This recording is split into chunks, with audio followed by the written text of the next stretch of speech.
Hello, I'm doing something very unusual for me, which is recording a speech to be played back later. It's a rather strange experience not to have an audience anywhere in the world when I'm actually speaking, so I'm going to have to try to pretend to myself that I have an audience now. It's a strange thing. It shouldn't matter, but it does. I'm going to start by explaining what free software is all about. Why did we start the free software movement? When I began programming, I became part of a community of programmers who cooperated with each other, who shared software. If you had a program and your friend would like a copy and asked for a copy, of course you'd give it to him. And that was not just the executable, but the source code as well. It was normal to have the source code for the programs we were using. With the source code, the program is not a black box. You're not stuck with it exactly the way someone else set it up. You have control. You can study what it does, you can learn, and you can change it to make it do exactly what you need or exactly what you want. This way of life was a very good one. It was a way of life where people could help each other. People could treat each other like friends. But actually, it wasn't really so unusual. There's something else very much like it in another area of life, in the area of cooking. If you cook, most likely you use recipes. And you've probably had the experience of getting copies of recipes from your friends. And maybe you've copied recipes and given copies to your friends. You've also probably looked at a recipe to see what the ingredients are to make sure there's nothing in there that you or your friends shouldn't eat. And you may have changed a recipe because you're not required to follow the recipe exactly the way it's written. You could leave out the salt because your doctor said don't eat salt. You could add mushrooms because you love mushrooms. All sorts of changes you can make. And there's something else that's a bit more unusual. If you cook your modified version of the recipe for your friends, a friend might say, hey, that's delicious, could I have the recipe? Then if you want to take the time, you could write down your version of the recipe and make a copy for your friend. So here we're talking about making and distributing copies, studying the recipe, changing the recipe, and distributing a modified version. The exact same freedoms that we in my community of programmers used to enjoy when we cooperated in using software. Imagine if somebody tried to say that you were not allowed to study a recipe or change a recipe, or make a copy for your friend. But if you did those things, you were a pirate, and they would put you in prison for years. Imagine the outrage that everyone who cooks would feel if governments tried to take away their freedom to do those things. That's exactly what I felt when my community of cooperation, of cooperating programmers, came to an end. And I saw myself facing the prospect of using non-free software, software that you can't study, can't change, and you're not allowed to share. I felt so much outrage that I said, I refuse to accept that way of life. That way of life is no good.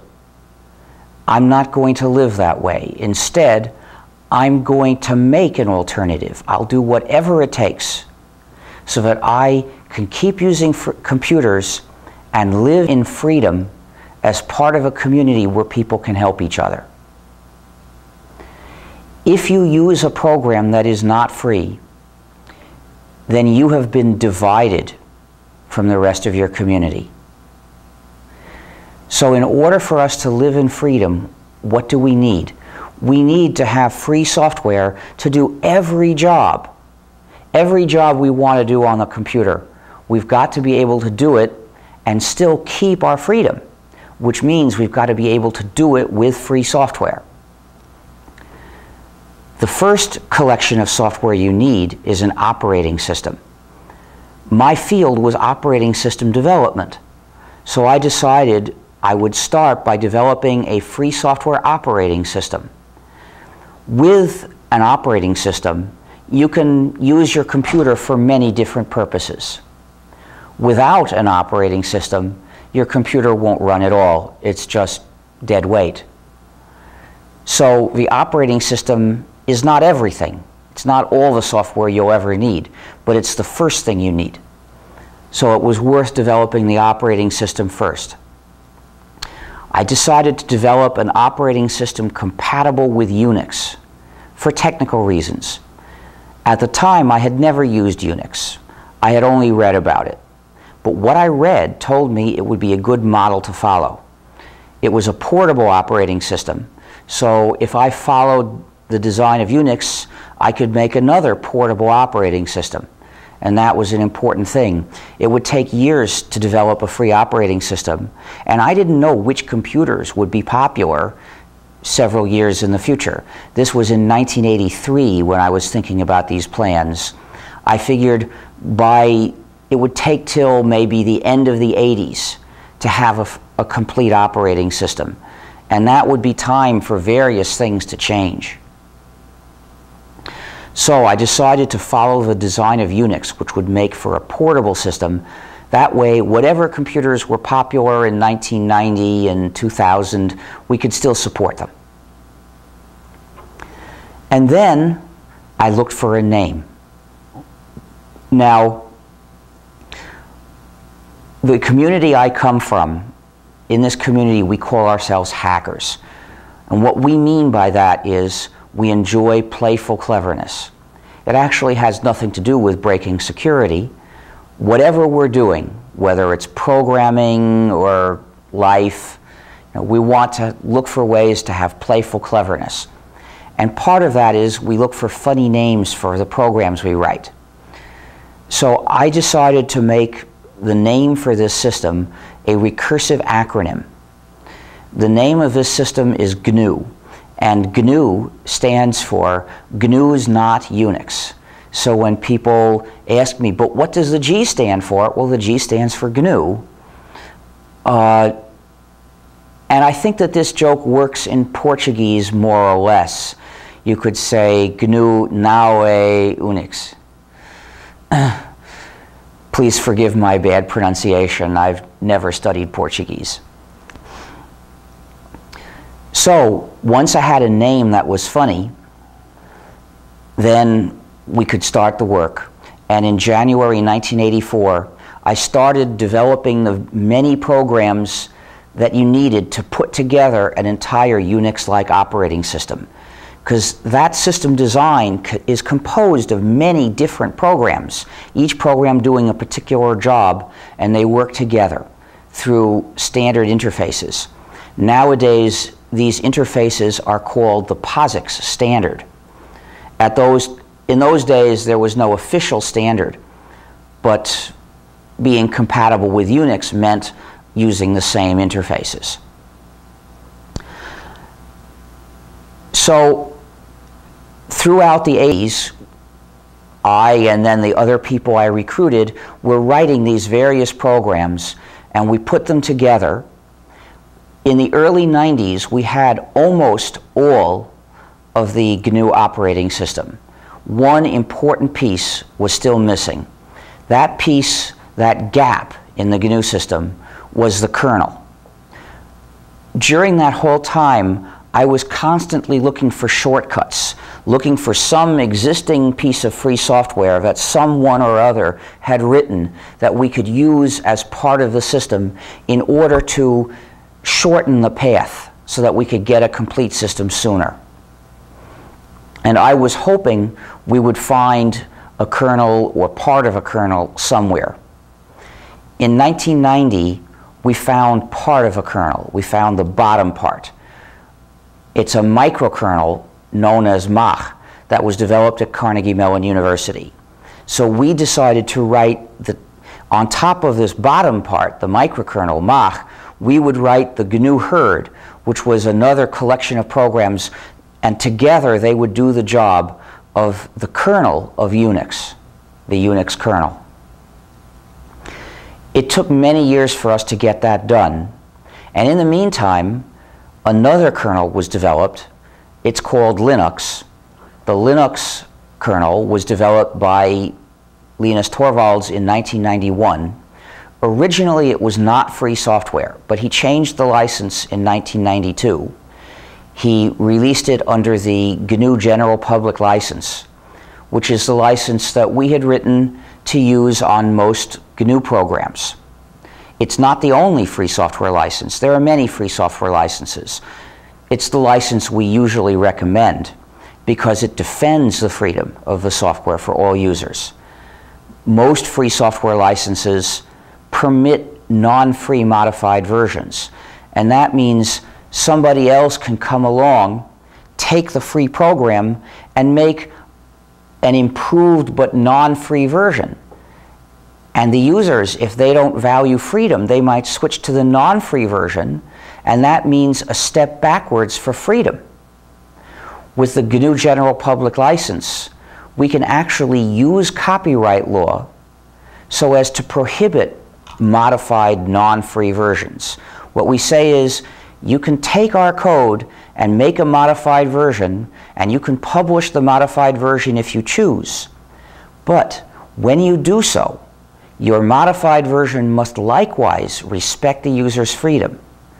So this way we never find ourselves in the unfortunate position of having to compete with somebody else who takes advantage of all our work but won't let us use his work. That's a pretty frustrating situation to be in. And the other free software licenses, most of them, allow that to happen. In any case, Linux was released in 1992 under the free software license that we had written. At that point, it was possible to take Linux and fit it into the gap in the GNU system. And this combination, the GNU plus Linux system, then began to catch on.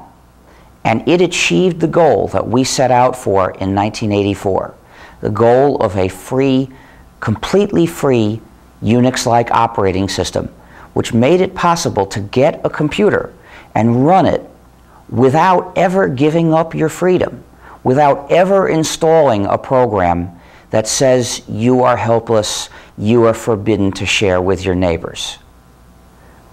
In effect, we had built a new continent in cyberspace, away from all the lords of software who kept an iron grip on the software that existed. We built a new continent where people could go to live in freedom. And much better than the New World, our new continent, because it was built, not found, there were no indigenous peoples living there that we had to steal it from, and there's room for absolutely everyone. Every one of you can live in freedom if you make the effort. You just have to replace the non-free software on your computer with free software and decide from now on I'm living in freedom. When the GNU plus Linux system caught on, people discovered that it had technical advantages too, that these various programs that composed the system were very powerful and they were very reliable. People found that the GNU plus Linux system would keep running for months without a crash. They'd say, it only crashes when I have to turn the power off. And they found it was a very powerful system too. They could make it do exactly what they wanted. And of course, one side effect of people's freedom is that you can get copies for a low price as well. So it was cheap to operate.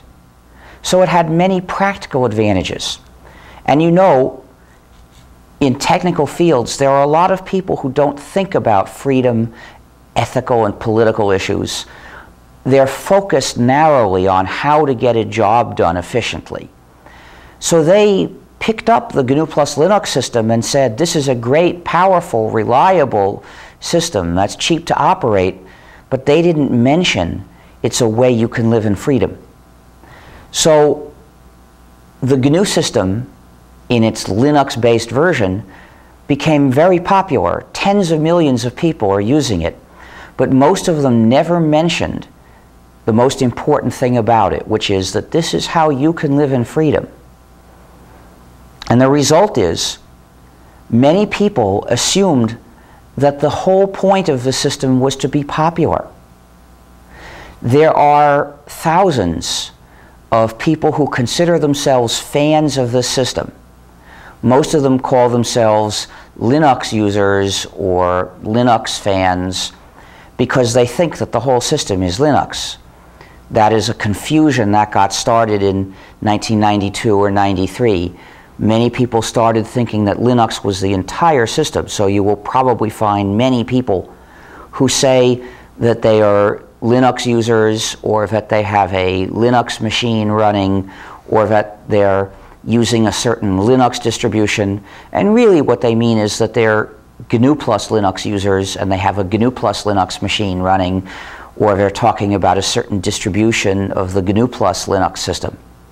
In any case, they think that the whole point of this software is to be a success. They think that the most important thing is just to have more people using this software. They've forgotten the real point, which is we should be living in freedom and we should have the freedom to treat each other decently. And so you find people who put on a show which is dedicated to free software. And they have companies presenting non-free software. Now this is the exact opposite of what we should be aiming for. The software from Oracle and Microsoft is non-free. If you use that software, your freedom has been taken away from you. Those companies won't give you a copy unless you promise that you will not share with your neighbor. And that is an immoral promise. It's a violation of social solidarity. You should never do that. If you do that, you're putting yourself in a moral dilemma. Because as soon as your friend or your neighbor or even a stranger comes and says, "This is a nice program, could I have a copy?" Now, all of a sudden, the moral dilemma hits you. What are you going to say? You have a choice between two evils. One evil is, share with this other person. He deserves your help. Share with him, but then you're violating the license, the contract you agreed to. That's not right. And the other alternative is, obey the contract and refuse to share with this other person. That's not right either. You're going to have to choose the lesser evil.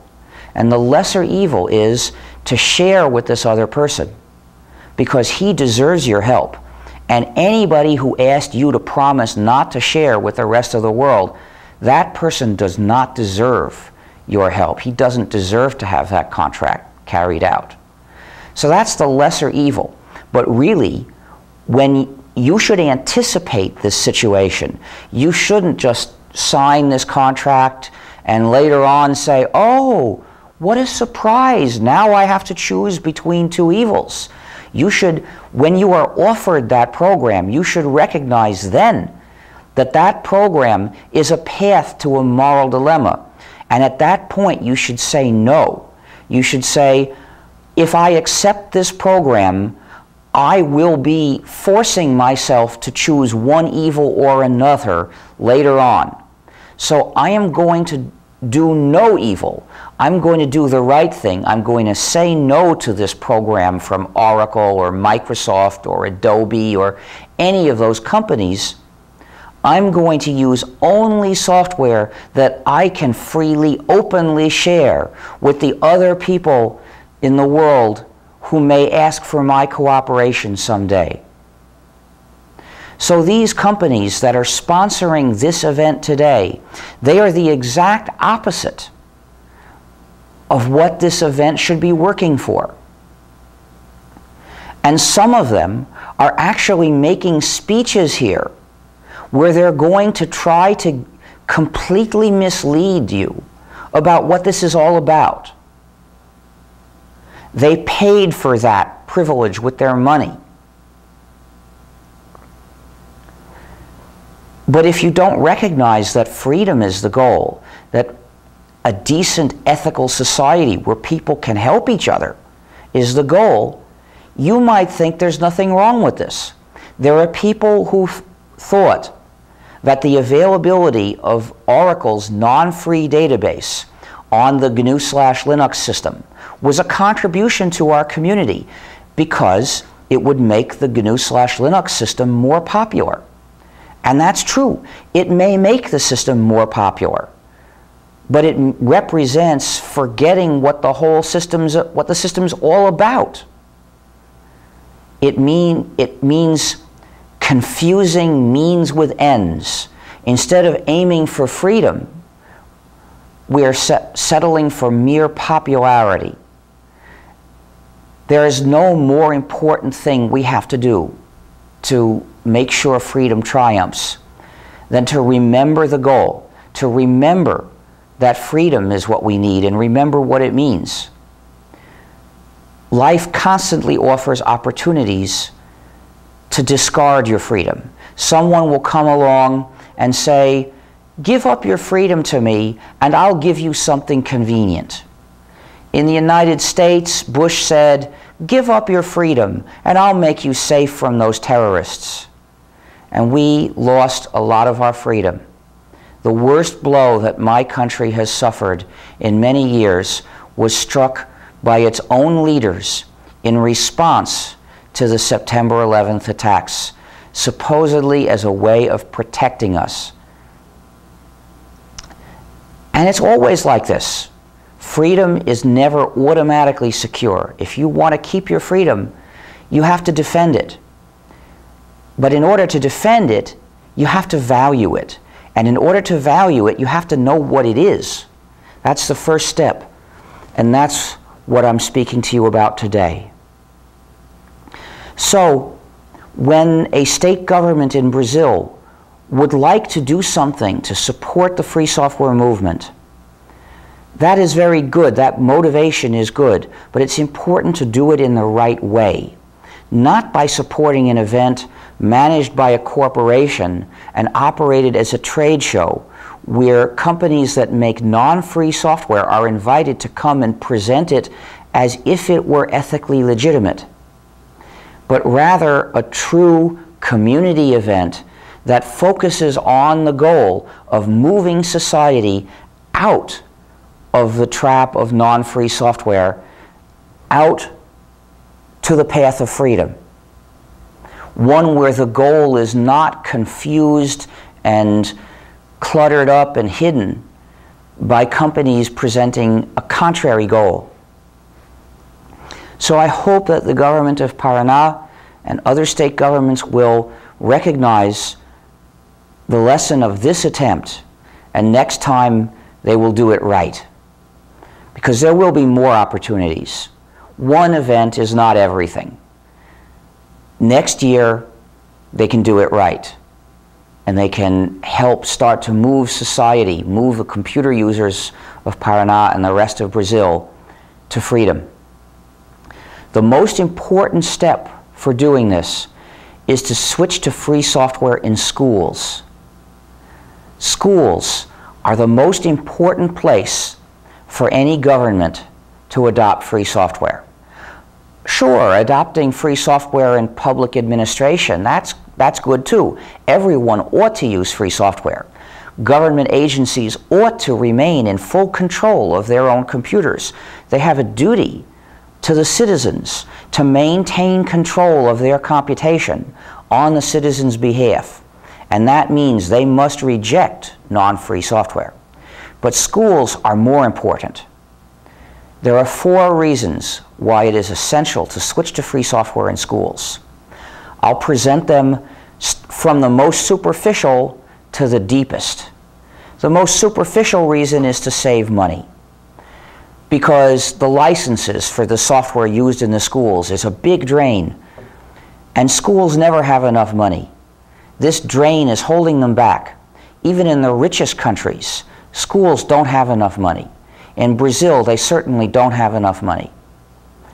Now, Microsoft may offer schools a gratis copy of Windows, a zero-price copy of Windows. It won't be free. It won't be free software, but it might be zero price.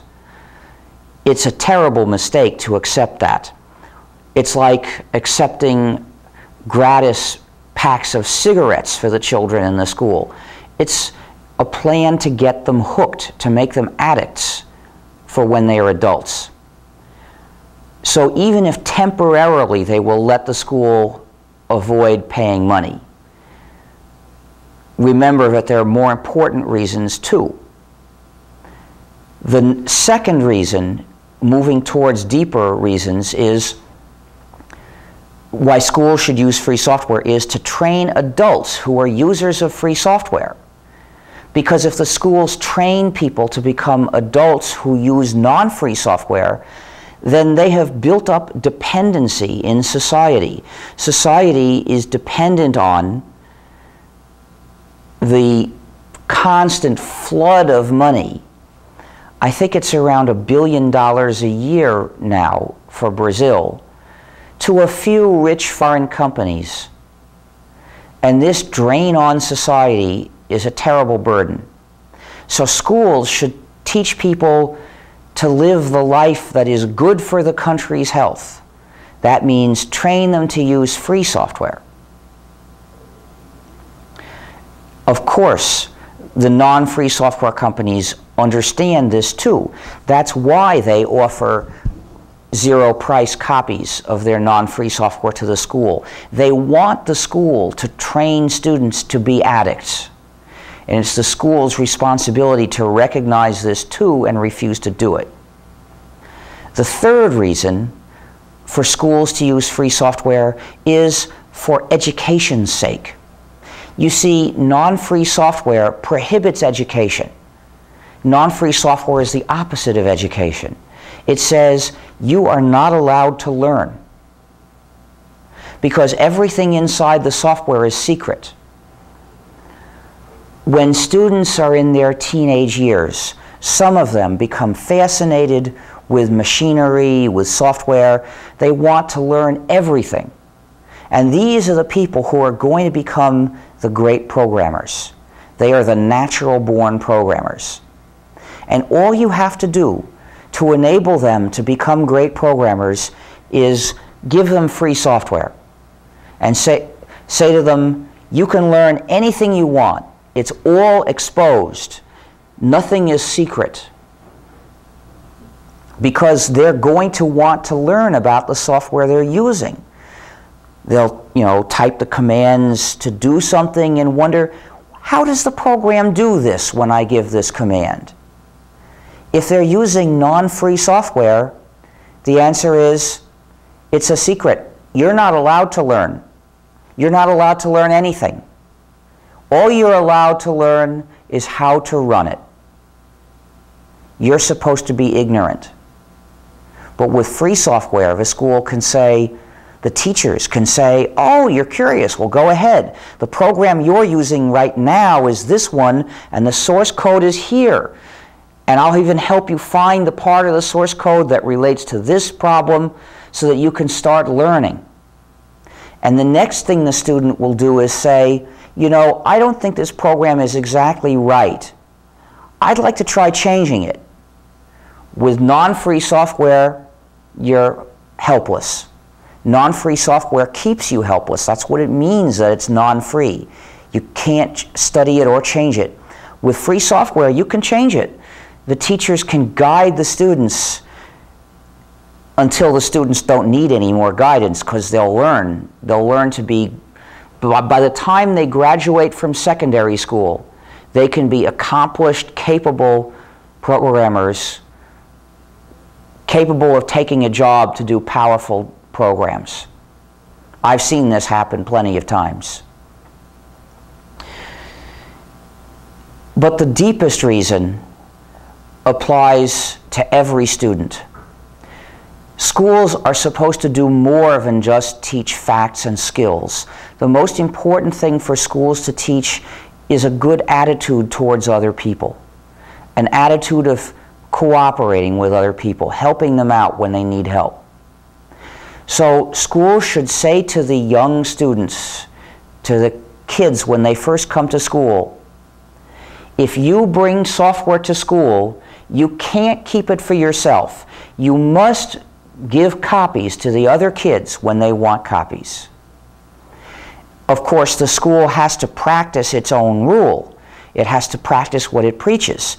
So the school should supply only free software to these kids. And that will teach them good habits of living, habits of sharing with other people. If I had a child who was in school, and the school started trying to teach my child not to share with other people, I would tell the teachers, don't you dare say that to my child. I want my child to be a helpful, kind, cooperating person. Don't you dare say that sharing is wrong. You know what they say? They say that if you share with other people, you're a pirate. They're saying, when they use that word, what they mean is that helping your neighbor is morally equivalent to attacking ships. And that is the opposite of morality. Attacking ships is very bad. Sharing with your neighbor is good, and we should all encourage other people to share with our neighbors. And anyone who says that sharing with your neighbor is piracy, we have to say loud and clear that they are wrong. So I will now let you go. Unfortunately, I have no way to accept questions. I'm sure there would be many questions after a speech like this. But such is life. I can't do it now. So happy hacking, and let's all keep moving forward for freedom.